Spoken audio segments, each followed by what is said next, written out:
Have you ever wondered how different countries govern themselves? From democracy to dictatorship, each system shapes a nation's economy, society, and global influence. Today, we'll explore the most common government systems around the world, how they work, their pros and cons, and what makes them unique. First, a government system is simply the way a country organizes authority and decision making. It determines how leaders are chosen, how laws are made, and how power is distributed among citizens. Different systems have evolved over centuries, each with its own strengths and weaknesses. First up, democracy, the most common system today, with over 60% of countries classified as democracies. In this system, power is held by the people, directly or through elected representatives. Countries like the United States, India, and many in Europe follow this model. Key point: regular elections, freedom of speech, and citizen participation are hallmarks of democracy. Many fact: the US, with over 330 million residents, holds election every 4 years, shaping the government that influences global markets and policies. Next, we have monarchies, where a king or queen is the head of a state. Only about 2% of countries are monarchies today, like Saudi Arabia and Sweden. Some monarchs have total power, called absolute monarchies, like Saudi Arabia, while others are constitutional monarchies, like the UK, where the monarch has mainly ceremonial duties. Key point: in constitutional monarchies, real political power lies with elected parliaments.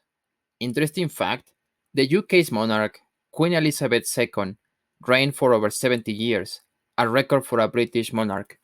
Another system is socialist or communist states like China, Vietnam, and Cuba.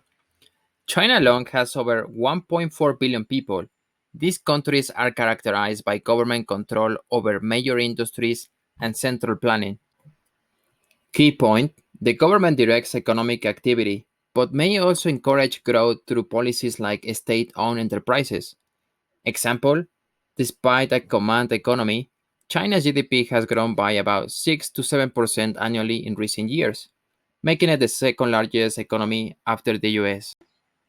Then there are authoritarian regimes, where leaders hold substantial control, often without free elections. About 20 countries operate under such systems, including North Korea and Syria. As a key point, power is concentrated, often maintained through force, censorship, and suppression of opposition. Example: North Korea has a population of about 25 million and is ranked as one of the most repressive regimes globally, with a GDP of roughly $28 billion. Dollars. At the extreme, we find totalitarian regimes, where absolute power controls every aspect of life. Historically, examples include Nazi Germany's and Stalinist USSR. Today, North Korea remains near this model, with virtually no political freedoms. Key point: the government controls almost everything: media, education, even individual beliefs. Interesting fact: North Korea's GDP is around $28 billion, yet the regime keeps tight control over all economic and social activities.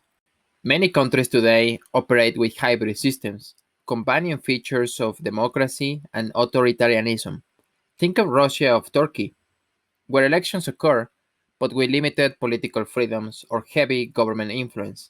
These systems often fluctuate, adapting to political and social pressures over time.